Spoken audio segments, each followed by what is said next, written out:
Dalam video ini saya akan berkongsi tentang apakah kesalahan-kesalahan popular yang dibuat oleh kebanyakan YouTuber baru yang anda boleh elak jika anda betul-betul nak jana pendapatan daripada YouTube.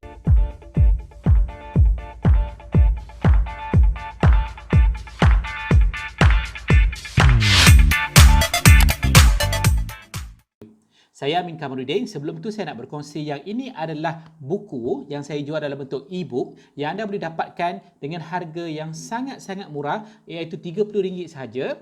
Dalam ni ada 5 strategi bagaimana saya membina pendapatan melalui YouTube sejak 2014.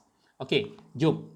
Jadi, 5 kesalahan popular ni yang saya banyak lihat terutamanya pada YouTuber-YouTuber baru. Begitu juga saya di peringkat awal dulu pun buat kesalahan yang sama. So kita kalau boleh kita nak elak kesalahan ni supaya kita punya YouTube channel cepat boleh capai objektif sebenar. Kenapa kita buat? Ada yang nak buat YouTube sebab nak naikkan jualan, ada sebab nak branding, ada sebab nak income daripada Google AdSense dan sebagainya. Tak kisahlah apa-apa pun, tapi 5 tips ni, 5 kesalahan ni anda kena cuba elak. Yang pertama ialah kebanyakan YouTuber baru dia tak jelas nak kenapa mereka buat YouTube. Jadi untuk siapakah konten-konten yang mereka buat. So jadi menyebabkan kita punya perbincangan ataupun topik-topik yang kita buat di YouTube tidak jelas, asyik bertukar-tukar. Jadi bila subscriber kita subscribe, mereka subscribe bukan semata-mata subscribe sebab kita, tetapi mereka subscribe kerana topik yang kita bincangkan. Contoh, ada 2 jenis YouTuber punya konsep. Pertama yang jenis macam public figure ataupun vlogger. Maksudnya dia akan tunjuk daripada sudut personal life dia dan juga apa passion dia. Mungkin dia adalah seorang peniaga dan dia juga tunjuk apa passion dia dalam hidup dia selain daripada tu. So jadi ada color. Jadi orang follow dia sebab suka dia dan juga nak belajar tentang bisnes. Ada juga satu jenis YouTube lagi yang memang kita memang fokus pada satu niche saja. Contohnya memang macam orang kata rasmi lah, YouTube rasmi lah, maksudnya bukan tak ada vlogger-vlogger ni memang rasmi. Contohnya masakan, memang semua ni 100% tentang masakan. So anda kena pilih untuk yang mana. Anda nak yang jenis pertama ke yang jenis personal branding, okay, yang cerita tentang passion dan juga cerita tentang life sedikit, family sikit, ataupun anda nak pilih jadi YouTuber yang memang fokus kepada niche itu saja. Contohnya parenting, cerita tentang parenting je semua. So jadi supaya kita jelas, supaya kita punya subscriber pun boleh expect apakah konten-konten ataupun video yang akan kita tunjukkan lagi. So jadi sebab mereka bukan saja-saja, itu yang pertama. Yang kedua ialah ramai yang tak plan konten dengan betul. Tak proper plan konten, menyebabkan bila you bercakap, you tak deliver sebagaimana tajuk yang diberi. Contohnya nak cerita tentang produk, tapi macam tak ada pun cerita tentang produk. Kan? Jadi lain, tidak menjawab kepada soalan. Bila berlaku banyak kali macam tu, bila penonton tengok, macam tajuk ni tak sama dengan, sebab tajuk ni dia akan expect jawapan macam ni. Dia tajuk menyelesaikan masalah dia. Rupanya tak. Kita punya konten antara sekerat ataupun tak menjawab terus ataupun lari daripada tajuk tu. So kita tak nak. Kita kena sediakan konten yang mudah dihadam. Yang pada saya kita boleh buat pecah kepada nombor, kita boleh pecah kepada cerita, menyebabkan mereka mudah nak hadam dan mereka akan rasa channel anda ni, video-video anda ni maksudnya boleh menjawab apa yang ada dalam fikiran mereka, apa yang masalah yang mereka sedang hadapi. Itu penting, kena rangka anda punya video, poin-poin yang anda nak ceritakan dalam video. Okay? Melainkan anda memang nak cerita kisah story, contoh kisah apa-apalah, so tak payahlah plan kan. Tapi kalau kita nak bagi konten dalam bentuk step by step, kita kena plan properly supaya kita tak lari daripada tajuk yang kita bagi. Itu yang kedua. Yang ketiga ialah banyak vlogger, YouTuber yang banyak distracted dengan benda yang dia rasa penting tapi rupanya tidak penting. Contohnya, terutamanya vlogger yang baru. Kalau tengok macam saya, dulu banyak video-video saya yang dulu pun, saya banyak buat editing. Sebab itu sebenarnya memang satu benda yang buang masa sebenarnya. Sebab apa yang kita kena fokus, especially YouTuber yang baru, you kena fokus penyampaian. You kena fokus cara you buat opening, cara you olah, cara lontaran suara. Okey, contohnya cara timing, mata pun kadang-kadang melilau ke lain. So benda tu lagi penting daripada kita fokus study tentang editing ataupun kita banyak spend masa tentang buat editing. Cukup editing sikit-sikit cukup. Dan kadang-kadang editing ni boleh menyebabkan kita punya video nampak jadi macam kartun. Kalau kita punya presentation tu tidak masih kurang mantap, tapi kita punya editing tu terlebih-lebih, menyebabkan dia tak balance.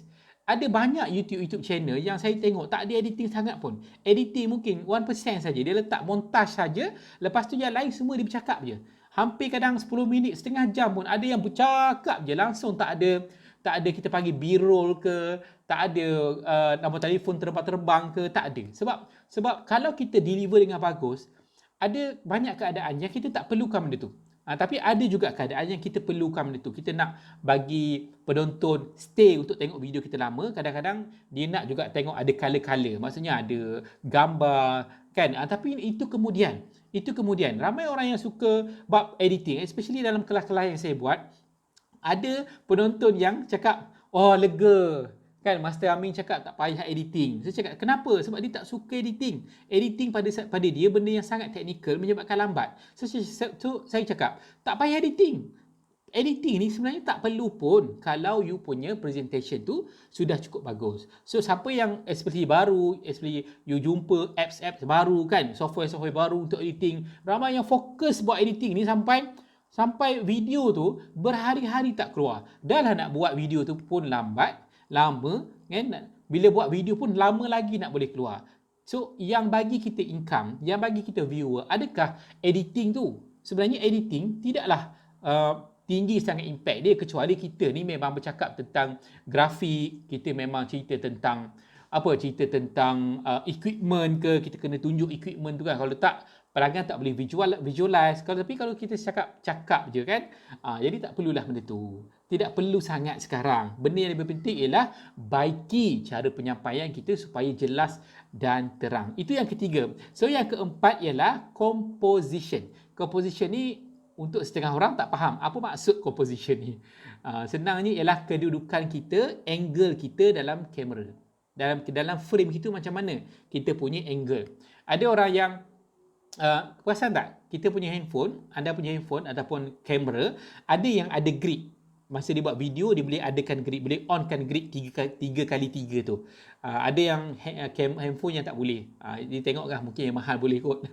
Kalau yang mahal boleh.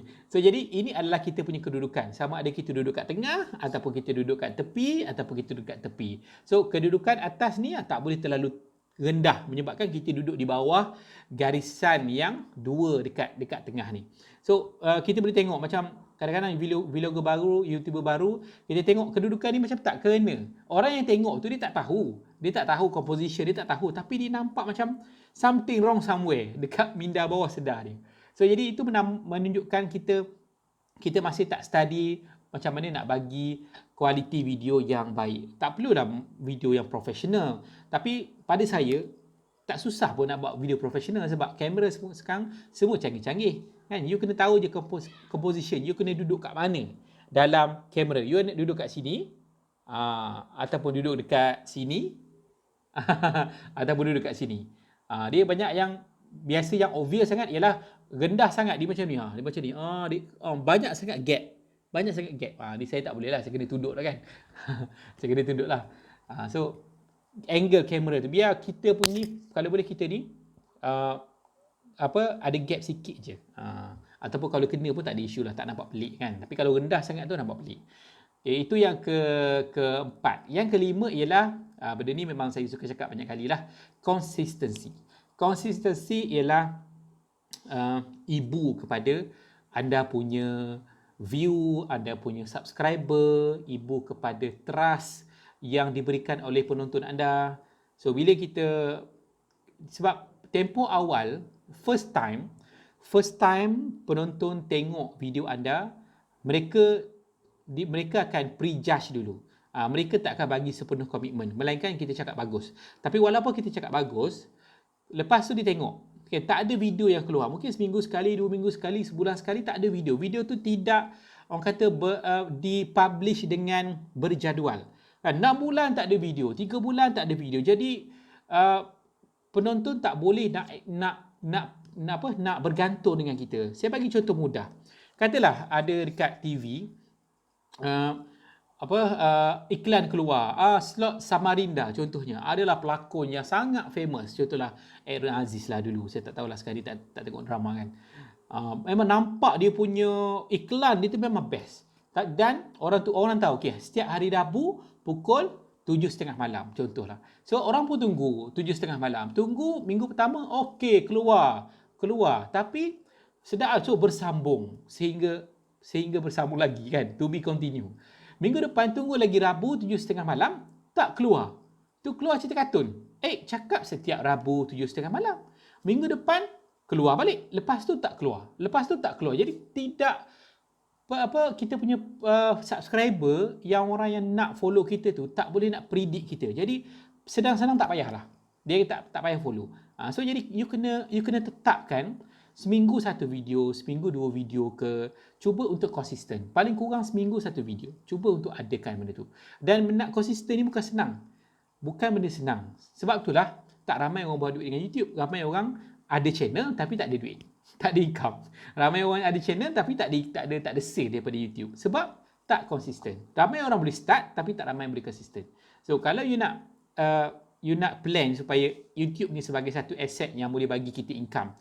Macam saya pun daripada Google AdSense tak adalah banyak. Kan? Tak ada banyak. Sebab Google AdSense ni income memang tak banyak. Melainkan kita ni top YouTuber yang macam Ryan ke kan. Macam yang orang yang ada ratus-ratus ribu subscriber. Itu lebih banyak lah. Maksudnya lebih banyak. Maksudnya banyak lah, lebih lah daripada mungkin 5, 10K, 15K kan. Memang macam itulah. Jadi walaupun begitu, kita memang still boleh dapat income. Dia akan start growing. Mungkin you spend buat YouTube channel tu 5 tahun, 6 tahun. Tapi buat agresif, buat secara konsisten. Content pun kita plan elok-elok, kita baiki kita punya presentation. So, video tu semakin lama semakin ramai orang tengok kan. Jadi lama-lama semakin banyaklah kita punya income daripada YouTube. Jadi itulah 5 tips yang saya boleh bagi tahu. Apa yang mungkin anda orang yang baru dalam YouTuber, saya pun baru juga, tak adalah lama sangat kan. Baru dalam masa buat video ni, baru dalam 8,000, 9,000 subscriber. Saya ada 2 channel dekat 20,000 subscriber. Tak adalah apa sangat kalau nak banding dengan YouTuber besar dekat Malaysia ataupun dekat dunia kan. Tapi saya study benda ni dan saya alhamdulillah saya grow sikit-sikit dan saya sukalah nak kongsi benda ni. Dan saya juga banyak ikut YouTuber yang especially yang daripada luar negara kan, yang mereka memang benda ni adalah career sepenuh masa mereka. So daripada situ kita boleh ambil lah sikit supaya kita tak banyak buang masa. So daripada tips saya ni, anda boleh komen kalau ada nak tambah ke ataupun nak bertanya. So saya suka untuk kita berbincang. Okay?